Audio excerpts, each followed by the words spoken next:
Bonjour, je vous parle aujourd'hui d'un sujet un peu différent de l'habitude qu'on a prise, enfin que j'ai prise là sur les microbes méchants et les virus. Donc il s'agit de Guillaume Lecointre avec l'embryogénèse, donc en fait le développement de l'embryon. C'est peut-être un sujet moins polémique par les temps qui courent, mais j'ai trouvé qu'il y avait quelque chose à dire là-dessus.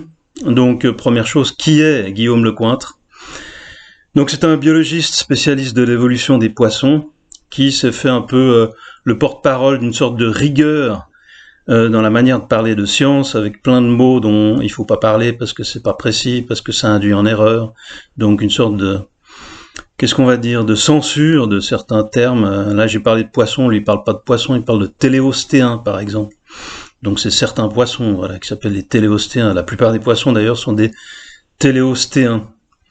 Et il s'est mis à parler de l'embryologie. Donc l'embryologie, c'est l'étude des embryons, comment, à partir d'une cellule fécondée, on arrive à obtenir des organismes viables après quelques semaines, quelques mois de gestation, en sachant que la mise en place des organes se fait en général au début de la gestation. Donc on a quand même un phénomène assez remarquable qui part d'une seule cellule et qui, avec le bagage génétique de la cellule, essentiellement, arrive à créer tout un organisme à la suite un processus donc composé d'étapes précises qui se font dans un certain ordre, avec une part de génétique là-dedans, des gènes qui contrôlent l'identité des organes, la manière dont ces organes ensuite pourront induire d'autres tissus à se différencier.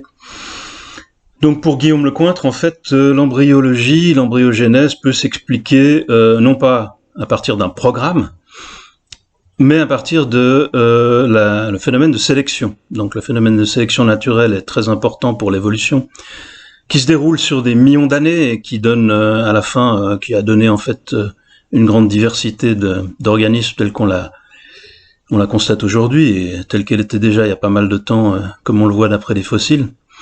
Lui pense qu'on peut transposer la sélection naturelle à l'embryologie, à l'embryogénèse, que c'est la même chose en fait qu'il y a une sélection entre les cellules, il y a un peu essai-erreur à chaque développement embryonnaire.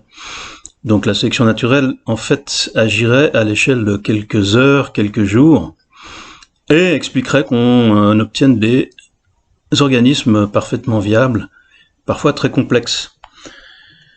Donc, qu'est-ce qu'on peut dire de ça? Est-ce que ça paraît plausible? Alors, lui, il choisit toutes sortes d'exemples qui iraient dans ce sens-là. Il y avait des conférences, il montrait plein d'articles, dont certains qui étaient des simulations. Alors, c'est joli, une simulation, mais ça ne vaut pas la réalité. Oui, des simulations sur en fait, l'équilibre entre justement le contrôle, enfin la mort des cellules non viables et le vieillissement. Bon, ça a l'air très joli sur le papier, hein, en modèle mathématique. Moi, j'aimerais citer un exemple, et je pense que cet exemple-là mérite d'être connu. À mon avis, cet exemple invalide complètement la théorie de Guillaume Lecointre, pardon. Et je pense que il est peut-être pas assez connu des non-spécialistes, enfin des non-biologistes. Donc il s'agit d'un ver qui s'appelle Caenorhabditis elegans, qui est un organisme modèle, comme on dit, un organisme qui a été choisi pour faire des expériences d'embryologie, de génétique. Il est assez facile à manipuler. Et ce qu'on a remarqué, c'est là où j'en viens, c'est qu'en fait, les Caenorhabditis, donc c'est des petits vers, j'ai peut-être pas dit ça, des vers à moitié microscopiques qui en fait s'élèvent facilement. Et en fait, dans un Caenorhabditis, il y a un nombre fixe de cellules, qui est, si je me souviens bien, de 959. Et chaque cellule a le même rôle, quel que soit l'individu chez lequel on la regarde. Donc là, il y a pour chaque cellule une destinée unique. En fait, le développement consiste à une division de la cellule primordiale. Il y a des cellules ensuite qui sont souches pour des lignées de cellules ultérieures, et au cours de ce développement, en fait, le rôle de toutes les cellules du début à la fin est déterminé. Ça peut être comparé, il y a certaines exceptions. Bon, ça c'est des anomalies parce que c'est très très rare.